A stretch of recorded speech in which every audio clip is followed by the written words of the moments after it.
Of teaching English as a second language, foreign language. Foreign language के बारे में जानकारी लेते हैं, फिर हम सेकंड लैंग्वेज के बारे में जानकारी करते हैं, फिर इसके प्रिंसिपल्स के बारे में जानकारी करते हैं। Language of a foreign country which one learns to interact with its native users in their land. एक टर्म्स आता है हमारे पास इंटीग्रेटिव मोटिवेशन, पूरी तरह अंग्रेज बनने के लिए इसका यूज होता है। और एक होता है इंस्ट्रूमेंटल मोटिवेशन, आप किस उद्देश्य के लिए सीखना चाह रहे हैं, किसी उद्देश्य के लिए सीखना। हैदराबाद है, उसमें एक इंस्टीट्यूट है जिसका नाम है CIEFL, central institute of English and foreign language, जिसका नाम चेंज करके क्या कर दिया है, English and foreign language university. Second language क्या है? सेकंड लैंग्वेज वो होती है कि लैंग्वेज फॉरेन कंट्री की होती है, जिसमें क्या करता है, which one learns to use his her own in his own country, own country में फॉर ओन पर्पज के लिए सीखते हैं, वो होती है सेकंड लैंग्वेज। इंग्लिश कैसी लैंग्वेज है इंडिया में? More than a foreign and less than a second language. ये क्वेश्चन आया हुआ है कि इंग्लिश इंडिया में कैसी है, more than a foreign and less than a second language English.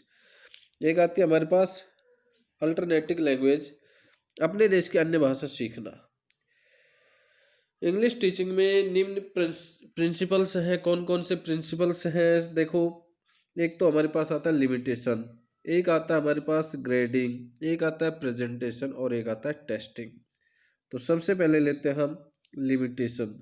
Limitation का में दो बिंदु आ गए, एक तो आ गए हमारे पास रेस्ट्रिक्शंस और एक आ गया सिलेक्शन। रेस्ट्रिक्शंस का मतलब ये होता है फ्रेंड्स कि आपको ये निश्चित करना है कि कौन सी इंग्लिश का प्रयोग करेंगे। क्या आप अमेरिकन इंग्लिश का यूज करेंगे या आप दूसरी जो आपकी ब्रिटेन इंग्लिश है उसका यूज करेंगे। दूसरी बात आती है सिलेक्शन। सिलेक्शन में देखो कौन किस किस का सिलेक्शन कैसे करेंगे, हम इसके बारे में डिस्कस करेंगे।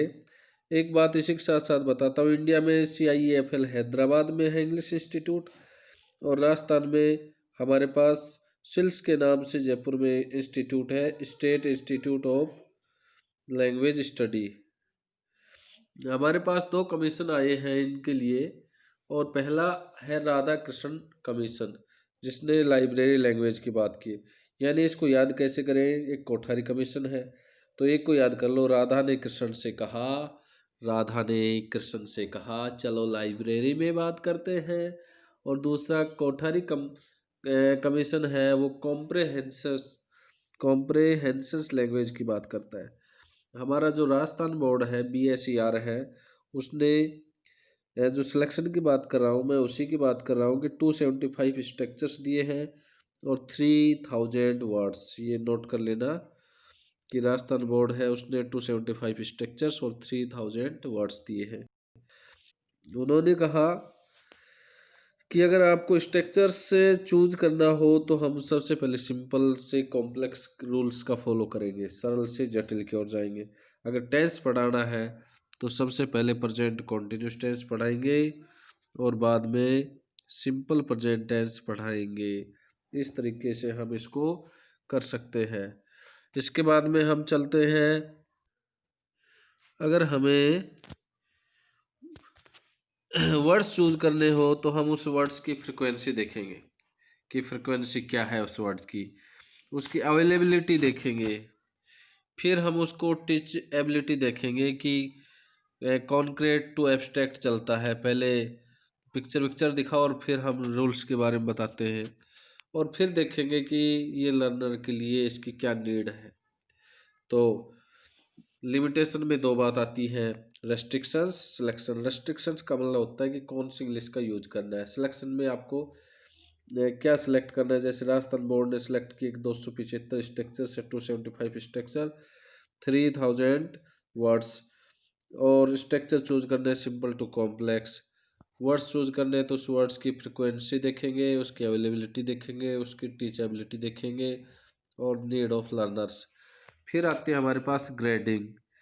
ग्रेडिंग की बात करें तो उसमें हमें दो चीज़ देखनी है, एक तो देखनी है हमें उसकी स्टैगिंग, और देखना है दूसरी देखनी है हमें सिक्वेंसिंग। स्टैगिंग का मतलब होता है टाइम सेगमेंट्स में बांटना। टाइम सेगमेंट्स में बांटने का मतलब होता है किस टॉपिक पर कितना समय देना है। ग्रेडिंग, स्टैगिंग। स्टैगिंग का मतलब टाइम सेगमेंट्स, टाइम सेगमेंट्स का मतलब किस टॉपिक पर कितना समय देना है। दूसरा सीक्वेंस, सीक्वेंस का मतलब कि पहले कौन सा टॉपिक पढ़ाना है और बाद में कौन सा पढ़ाना है। ये निश्चित करेंगे हम किसके माध्यम से, ग्रेडिंग के माध्यम से।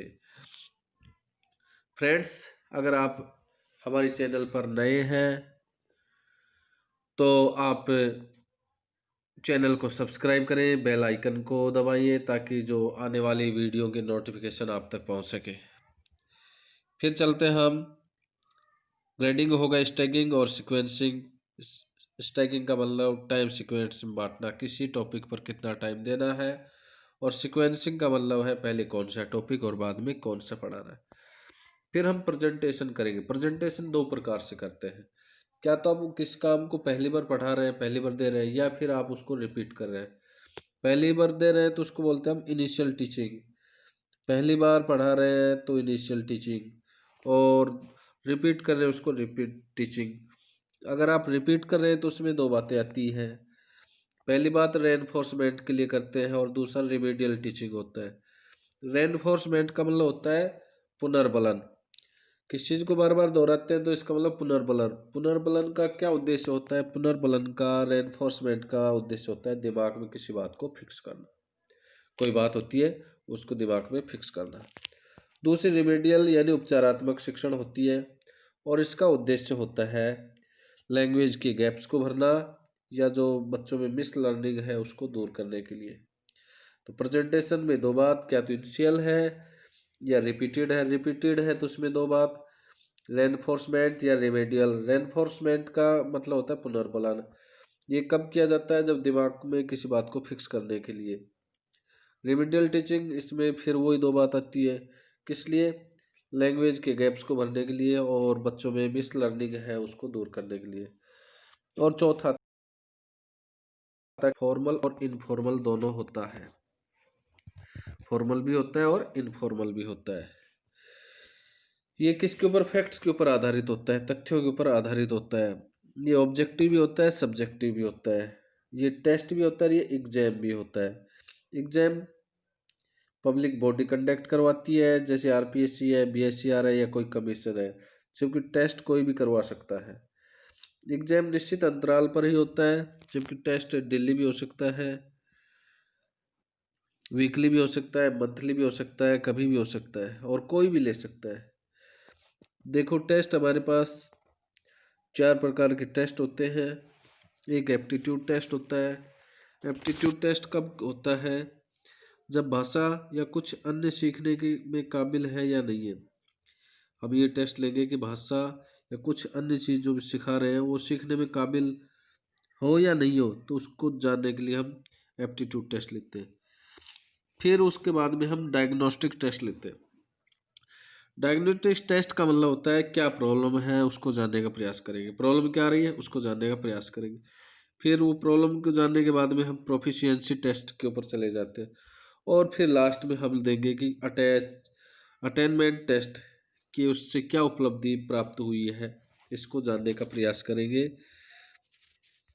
और इस प्रकार से हमारे टेस्ट, कौन कौन से टेस्ट हुए, देखो, testing formal, informal, objective, subjective, facts के ऊपर आधारित test, exam. Exam public body conduct करते, टेस्ट कोई भी ले सकता है। टेस्ट आपके मंथली, ईयरली ये भी हो सकते हैं, डेली भी हो सकते हैं। एग्जाम निश्चित अंतराल पे होते हैं।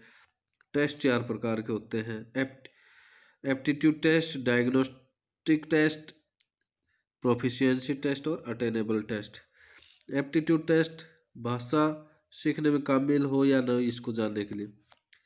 डायग्नोस्टिक टेस्ट होता है क्या प्रॉब्लम है उसको जानने का प्रयास। फिर उसके बाद में प्रोफिशिएंसी, और अंत में अटेनेबल या अटेनमेंट टेस्ट होता है, उपलब्धि वाला। एग्जाम होता है, एग्जाम में डिग्री प्राप्त करना उद्देश्य होता है। एग्जाम में फ्लेक्सिबिलिटी नहीं होती है। तो फ्रेंड्स, आपको हमारा वीडियो कैसा लगा? अगर आपको हमारा वीडियो अच्छा लगा तो इसको ज़्यादा से ज़्यादा लोगों तक पहुँचाएं, ज़्यादा से ज़्यादा लोगों तक शेयर करें। जल्द मिलेंगे आपको नेक्स्ट वीडियो के साथ। तब तक के लिए मुझे दीजिए इजाज़त। मैं आपका मित्र, आपका भाई प्रमोद शर्मा। तब तक के लिए नमस्कार। जय हिंद, जय भारत।